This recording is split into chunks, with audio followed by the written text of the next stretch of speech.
ഓം നമോ ഭഗവതേ വാസുദേവായ. പരുത്തിപ്പുള്ളി ബമ്മണ്ണൂർ ശ്രീ ചേരാംകുളങ്ങര ഭഗവതി ക്ഷേത്രത്തിൽ നടന്ന ശ്രീമദ് ചിദാനന്ദപുരി സ്വാമികളുടെ ധർമ്മപ്രഭാഷണ പരമ്പരയിൽ നിന്ന് ചില ഭാഗങ്ങൾ ഞങ്ങൾ ഈ ഭാഗത്ത് കൊടുത്തിരിക്കുന്നു. കുട്ടികളുടെ ചില പരിപാടികളും ഇതിൽ ചേർത്തിട്ടുണ്ട്. ഹരി ഓം. പോകാനൊരുങ്ങുന്ന വിദ്യാർത്ഥിയെ അടുത്ത് വിളിച്ച് ഗുരുനാഥൻ ചെയ്യുന്ന ചില ഓർമ്മപ്പെടുത്തലുകളാണ്. അതായത് വൈദികമായ സമ്പ്രദായമനുസരിച്ച് ആ സമ്പ്രദായം എക്കാലവും പ്രസക്തമാണ്. പക്ഷെ ഇന്ന് പ്രചരിതമല്ല. അതെന്തെന്നാൽ കുഞ്ഞിന് ഏകദേശം ഒരു ഒരു ഒരു ഒരു ഇരിപ്പ് വന്നാൽ, ഇരിപ്പ് വരിക എന്ന് പറഞ്ഞാൽ ഈ നട്ടപ്രാന്തിൻ്റെ പ്രായമൊക്കെ ഉണ്ടല്ലോ, അതൊന്ന് കഴിഞ്ഞാൽ, സാധാരണ നമ്മുടെ നാട്ടിൽ പണ്ടൊക്കെ 4-ാം വയസ്സിൽ നട്ടപ്രാന്ത് എന്നൊക്കെ പറയാറുണ്ട്. ഇപ്പോഴത്തെ കുട്ടികൾ കേൾക്കേണ്ട പാവങ്ങൾ അവർ 3 വയസ്സാവുമ്പോൾ ക്ലാസ് റൂമുകളിൽ തളയ്ക്കപ്പെടുന്നവരാ.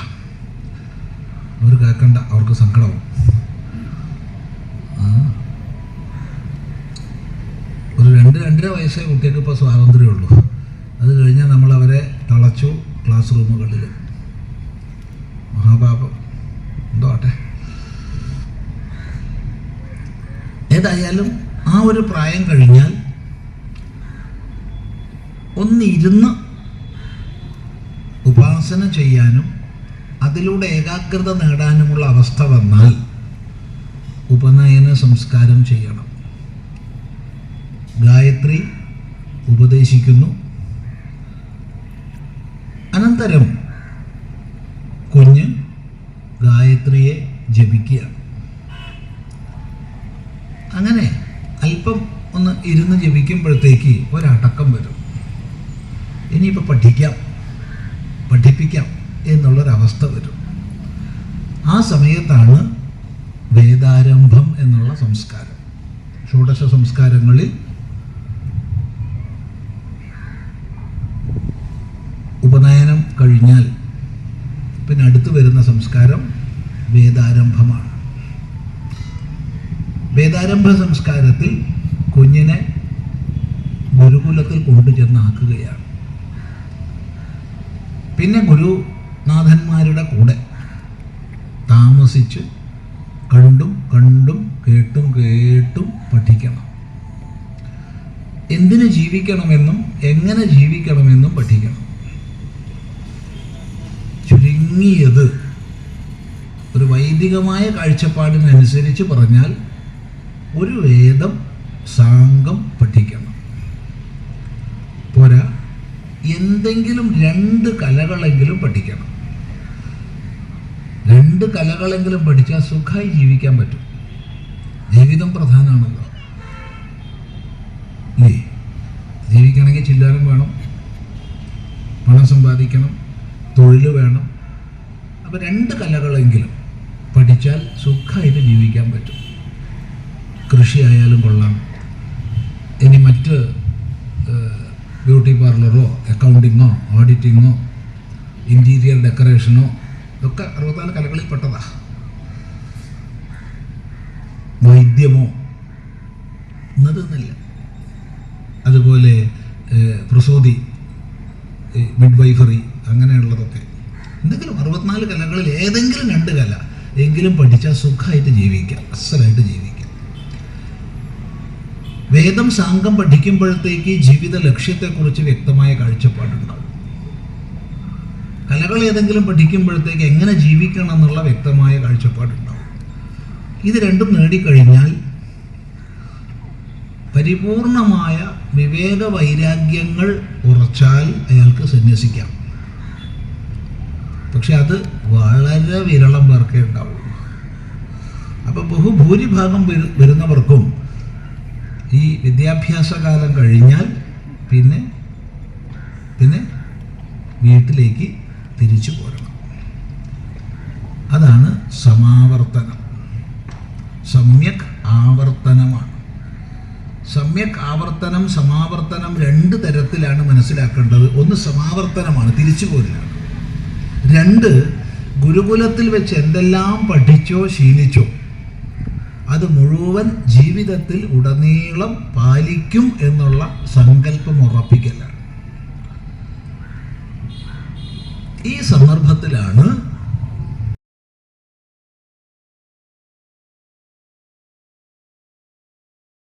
വിളിച്ച് പുതുതായിട്ടൊന്നും പഠിപ്പിക്കുന്നില്ല. കാരണം ഇത്രയും കൊല്ലം തൻ്റെ കൂടെ താമസിച്ച് കണ്ടും കേട്ടും പഠിച്ച ആളാ. എങ്കിലൊരു ഓർമ്മപ്പെടുത്തൽ ആവശ്യമാണ്. ശ്രദ്ധിക്കുക.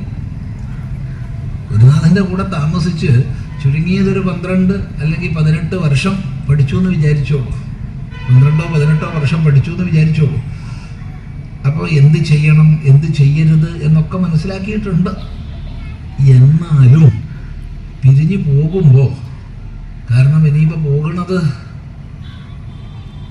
വ്യവഹാരങ്ങളെ ചെയ്ത് കഴിയാനാണ്. ഇനിയിപ്പോൾ പോകുന്നത് വീട്ടിലേക്ക് തന്നെ തിരിച്ചു പോവുകയാണ്. ഇനി വിവാഹ സംസ്കാരമൊക്കെ ചെയ്ത് ജീവിക്കാനാ പോകുന്നത്. അപ്പോൾ ചില ഓർമ്മപ്പെടുത്തലുകൾ അതാണ് ഇവിടെ ചെയ്യുന്നത്. ഏതായാലും നമുക്ക് ഏറെ വിശദീകരണമൊന്നുമില്ല.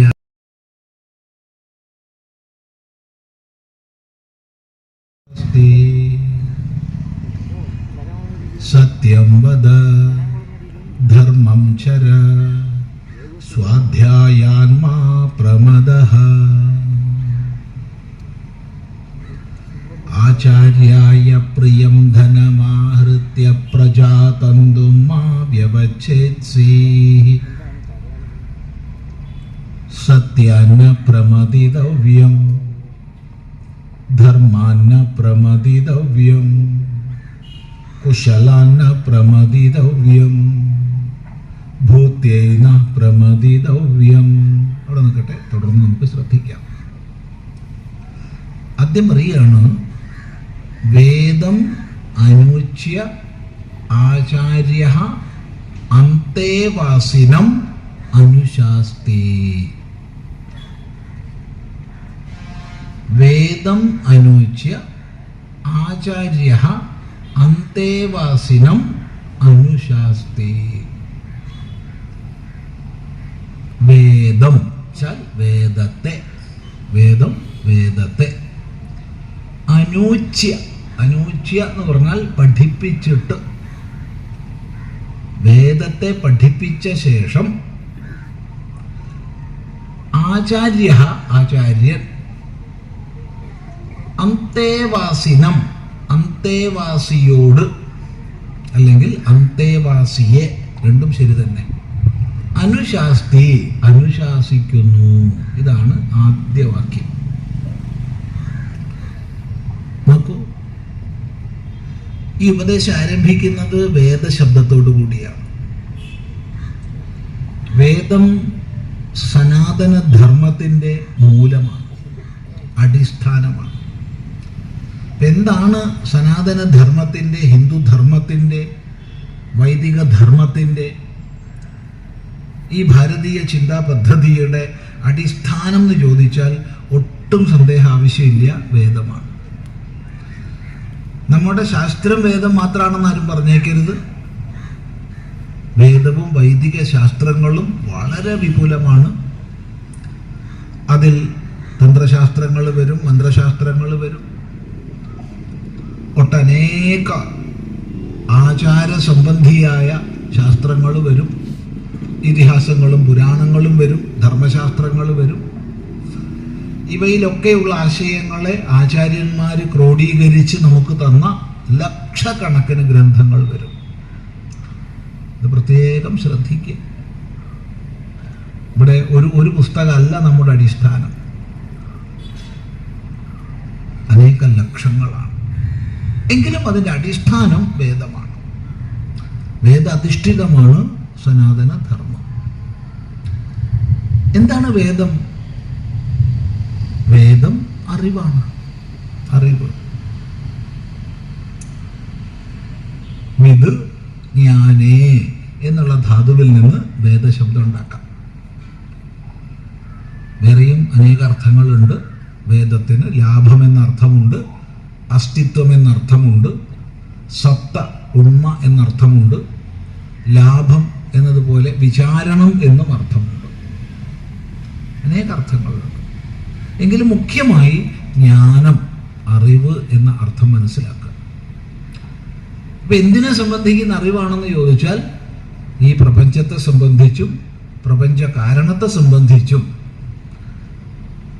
ഈ പ്രപഞ്ച നിയാമകനെ സംബന്ധിച്ചും തന്നെ സംബന്ധിച്ചും തൻ്റെ ജീവിത ലക്ഷ്യത്തെ സംബന്ധിച്ചും മാർഗത്തെ സംബന്ധിച്ചുമുള്ള എല്ലാ അറിവുകളുടെയും സമാഹാരമാണ് വേദം. ശ്രദ്ധിക്കുക. ഗ്രന്ഥരാശികൾ പ്രത്യേകം ശ്രദ്ധിക്കണം. വേദം എന്ന് പറയുമ്പോൾ ഏതെങ്കിലും ഗ്രന്ഥമല്ലേ അല്ല, അത് അറിവാണ്. സകല ഗ്രന്ഥങ്ങൾക്കും ഉപരിയാണ്, സകല ഗ്രന്ഥങ്ങളുടെയും അന്തസത്തയാണ്. എന്നാൽ ഈ അറിവിനെ ഉപദേശിക്കുന്ന ഗ്രന്ഥങ്ങളെ, ഉപദേശ ഭാഗങ്ങളെ നമുക്ക് വേദമെന്ന് വിളിക്കാം. അങ്ങനെ വരുമ്പോൾ ഋഗ്വേദവും യജുർവേദവും സാമവേദവും അഥർവവേദവും ഒക്കെ വരും. യജുർവേദത്തിൽ തന്നെ കൃഷ്ണ യജുർവേദവും ശുക്ല യജുർവേദവും വരും. ഇവയിൽ അനേക ശാഖകൾ വരും. 4 വേദങ്ങൾക്കും കൂടി 1180 ശാഖകൾ ഉണ്ടായിരുന്നു എന്നാണ് പറയുന്നത്. ഓരോ ശാഖയിലും സംഹിത, ബ്രാഹ്മണം, ആരണ്യകം, ഉപനിഷത്ത് എന്നീ 4 ഭാഗങ്ങളുണ്ടാവും. ഒന്ന് ആലോചിച്ച് നോക്കൂ. ഇതൊക്കെ നമ്മൾ പഠിച്ചില്ലെങ്കിൽ പോലും ഇത് മനസ്സിലാക്കുമ്പോൾ തന്നെ നമ്മൾ അഭിമാനപൂരിതരായി മാറും. ഇത്ര വലിയൊരു വാങ്മയത്തിൻ്റെ അവകാശികളും പിന്തുടർച്ചക്കാരുമാണ് നമ്മൾ. ഇതിലേതെങ്കിലും ഒരു ശാഖ ഉദാഹരണം പറയാം. ഇപ്പം സമ്പൂർണമായി നമുക്ക് ലഭിച്ചിട്ടുള്ള ഒരു ശാഖയുടെ പേര് പറയാം, തൈത്തിരീയ ശാഖ. മുഴുവൻ നമുക്ക് കിട്ടിയിട്ടുണ്ട്. അത് മാത്രം ഇവിടെ കൊണ്ടുവന്ന് വെച്ചാൽ അത്രയെങ്കിലും ഉയരം കാണും, ഒരു സംശയമില്ല. ചെറിയ അക്ഷരത്തിൽ അച്ചടിച്ച തൈത്തിരീയ സംഹിത, ബ്രാഹ്മണം, ആരണ്യകം, ഉപനിഷത്ത് എന്നീ 4 ഭാഗങ്ങളും ചേർന്നാൽ ചുരുങ്ങി എത്രയെങ്കിലും വരും ഒരു പുസ്തകം. അങ്ങനെ 1180 സങ്കല്പിച്ചു നോക്കൂ.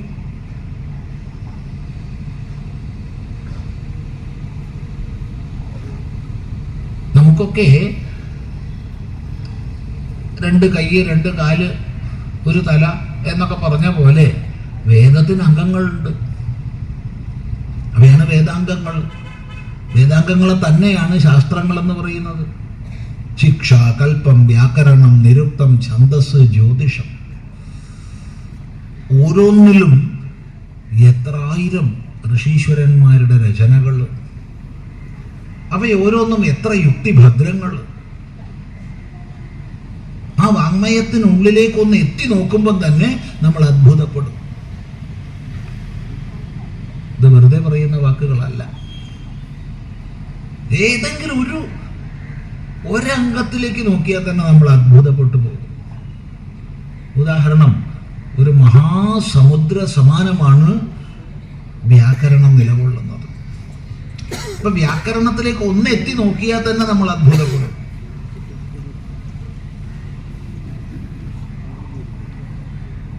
വളരെ വർഷങ്ങൾക്ക് മുമ്പ്, വളരെ വർഷം നൂറ്റാണ്ട്, ഒരു 1.5 നൂറ്റാണ്ട് മുമ്പ്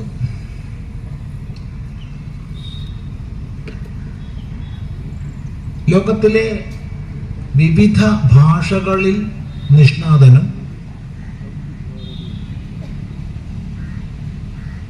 അതുപോലെ ഭാരതീയ, ഗ്രീക്ക് സാഹിത്യ ചിന്തകളിൽ, ദർശനങ്ങളിലൊക്കെ വളരെ വലിയ പണ്ഡിതനും വേദത്തിലും വൈദിക ശാസ്ത്രങ്ങളിലൊക്കെ വളരെ നിപുണനും ഒക്കെ ആയിരുന്ന പ്രൊഫസർ ബ്ലൂംഫീൽഡ്, അദ്ദേഹത്തിൻ്റെ ഒരു യൂണിവേഴ്സിറ്റി പ്രഭാഷണ സന്ദർഭത്തിൽ, ആരാ പ്രഭാഷണത്തിന് മുമ്പിൽ ഇരിക്കുന്നത്? മുഴുവൻ പ്രൊഫസർമാരാണ്. ബ്ലൂംഫീൽഡിൻ്റെ ഒരു പ്രസംഗം എന്ന് പറഞ്ഞാൽ മുഴുവൻ പ്രൊഫസർമാരാണ് കേൾക്കാനിരിക്കുന്നത്. പ്രഭാഷണത്തിന് ശേഷം സംശയ നിവാരണ സമയത്ത് ഒരാൾ ചോദിച്ചു, അങ്ങ് 10-16 ഭാഷകളിൽ വിദ്വാനാണല്ലോ, അങ്ങ് ഭാരതീയ, ഗ്രീക്ക് ദർശനങ്ങളിലൊക്കെ നിപുണനാണല്ലോ, അങ്ങ് ഒട്ടനവധി ലോകത്തിൽ സഞ്ചരിച്ച ആളുമാണ്, അങ്ങയുടെ അഭിപ്രായത്തിൽ ലോകത്തിൽ ഏറ്റവും വലിയ മഹാത്ഭുതം എന്താണ്? നമ്മളാരോടെങ്കിലും ചോദിച്ചാൽ നമ്മളെന്താ പറയുക? ഏറ്റവും വലിയ ലോകാത്ഭുതം എന്താന്ന് ചോദിച്ചാൽ നമ്മൾ എന്താ പറയുക? അറിയില്ല. എന്തൊക്കെ ഓരോരുത്തർക്കും ഓരോ മറുപടി ഉണ്ടാവില്ലേ? ചൈനയിലെ വൻമതില, അല്ല പീസായിലെ ചെരിഞ്ഞ ഗോപുരോ, ഏതാ അറിയില്ല. ബ്ലൂംഫീൽഡിന് ഒരു സെക്കൻഡ് ആലോചിക്കേണ്ടി വന്നില്ല. അദ്ദേഹം പറഞ്ഞു പാണിനി മഹർഷിയുടെ അഷ്ടാധ്യായിയാണ് ലോകത്തിലെ മഹാത്ഭുതങ്ങളിൽ വെച്ച് മഹാത്ഭുതം. The greatest wonder of all wonders Panini മഹർഷിയുടെ അഷ്ടാധ്യായിയാണ്. ഒന്ന് ചിന്തിച്ചു നോക്കൂ.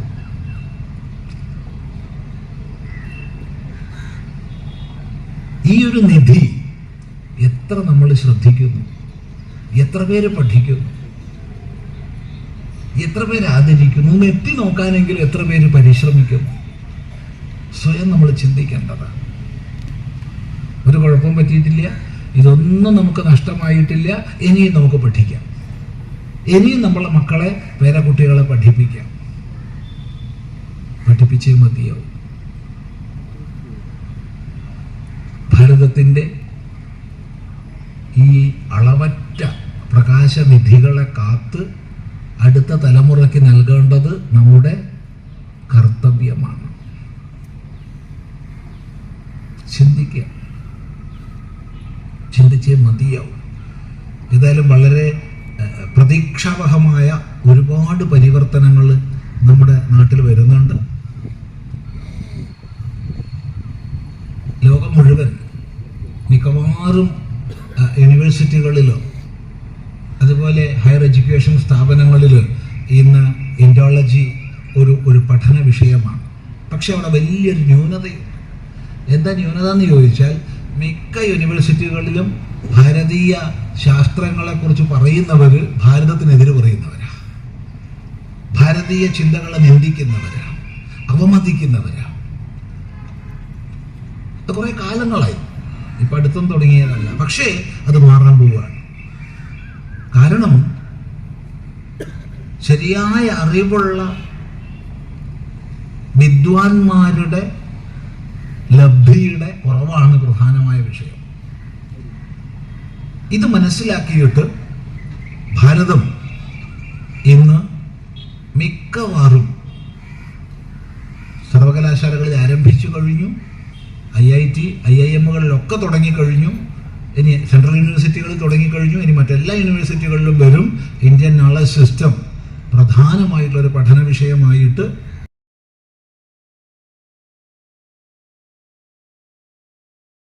വേണം എന്നുള്ള ചർച്ചകൾ വിദ്വാൻമാർക്കിടയ്ക്ക് നടക്കുന്നുണ്ട്.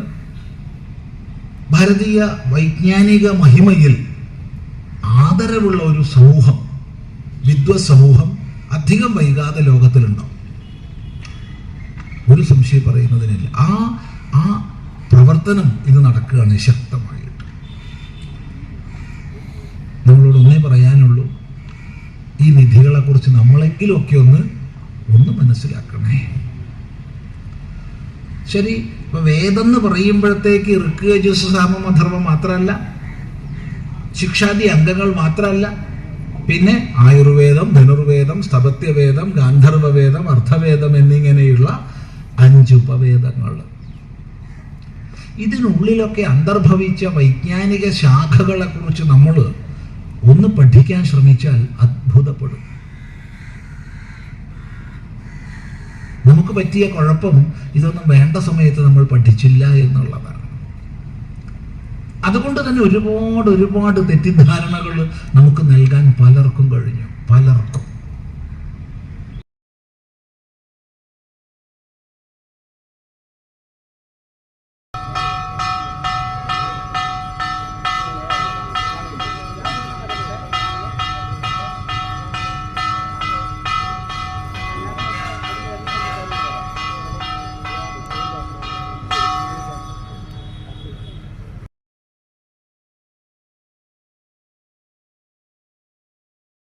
പറയരുത്, ഞാൻ പറയില്ല. കുറ്റം അമ്മയുടേതാണ്, കുറ്റം അച്ഛൻ്റെതാണ്. അപ്പോൾ വേണ്ടതുപോലെ അറിയിക്കുക എന്നുള്ളതായ ദൗത്യം നമ്മൾ നിർവഹിച്ചേ ഒക്കൂ. ഇതിൽ വീഴ്ച വരരുത്. അതുകൊണ്ട് ഈ മന്ത്രത്തിന്റെ പ്രാധാന്യം മനസ്സിലാക്കുക. സ്വന്തം ധർമ്മശാസ്ത്രങ്ങളെ പഠിക്കുക. ഇതിൽ വീഴ്ച ചെയ്യരുതേ. ഈ 3 എണ്ണമാണ് സനാതന ധർമ്മത്തിന്റെ 3 അടിസ്ഥാന ശിലകൾ. ഈ 3 ഉപദേശങ്ങൾ ബ്രഹ്മചാരി എന്നോ ഗൃഹസ്ഥനെന്നോ വാനപ്രസ്ഥനെന്നോ സന്യാസി എന്നോ വ്യത്യാസമില്ല, എല്ലാവരെയും സംബന്ധിക്കുന്നതാണെന്ന് ഓർമ്മിക്കുക. ഏതാണ്? സത്യം വദ, ധർമ്മം ചര, സ്വാധ്യായാത്മാ പ്രമദഃ. ഇത്രയും പറഞ്ഞ വ്യക്തമാണല്ലോ.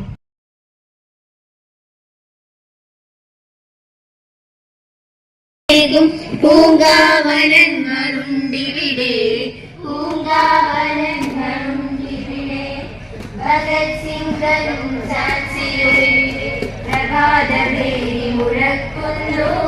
ശ്രീനാരായണ രവീന്ദ്രന്മാർ ഇവിടെ കോവിൽ തുറക്കുന്നു, ഇവിടെ കോവിൽ തുറക്കുന്നു.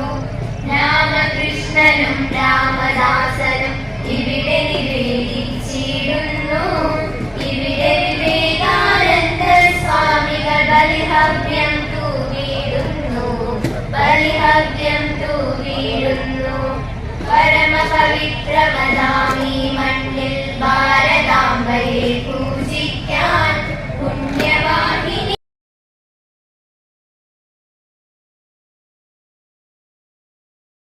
കൃഷ്ണ ഗോവിന്ദ നാരായണ ഹരേ, അച്യുതാനന്ദ ഗോവിന്ദ മാധവ, സച്ചിദാനന്ദ നാരായണ ഹരേ.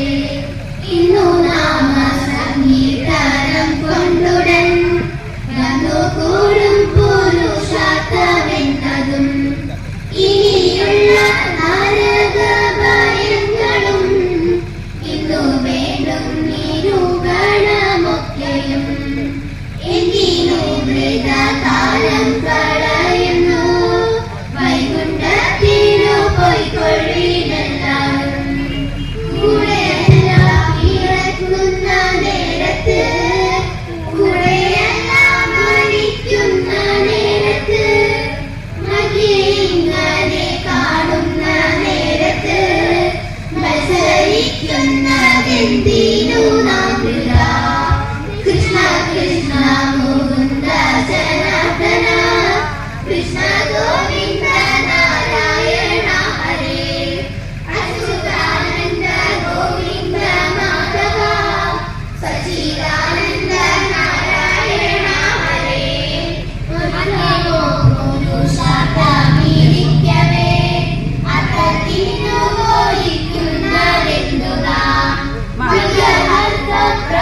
മോഹിക്കണം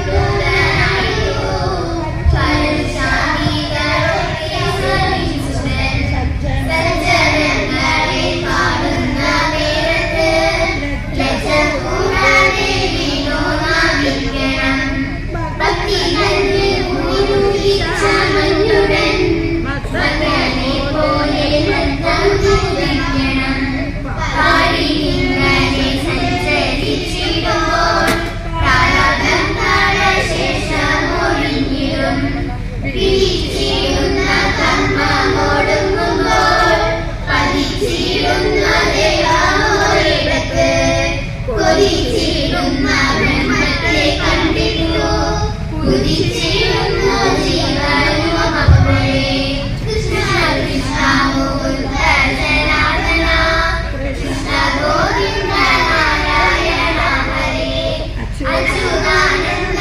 ഗോവിന്ദ മാധവ സച്ചിദാനന്ദ നാരായണ ഹരേ സഖിവേരിട്ടു സഞ്ചരിച്ചിടുമ്പോൾ അതായില്ല എന്നതുകൊണ്ടതും പരിതാപം മനസ്സിൽ മുഴുകിട തിരുനാമത്തിൻ മാഹാത്മ്യം കേട്ടാലും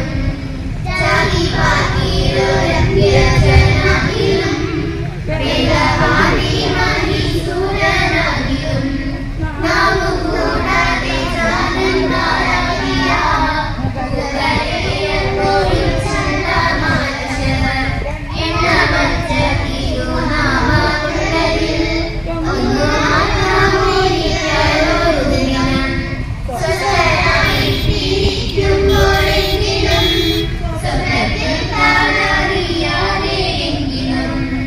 മറ്റൊന്നായി പരിരസിച്ചെങ്കിലും മറ്റൊരുത്തർക്കു വേണ്ടി എന്താകിലും കൃഷ്ണ കൃഷ്ണ മുകുന്ദ ജനാർദ്ദന കൃഷ്ണ ഗോവിന്ദ നാരായണ ഹരേ അച്യുതാനന്ദ ഗോവിന്ദ മാധവ സച്ചിദാനന്ദ നാരായണ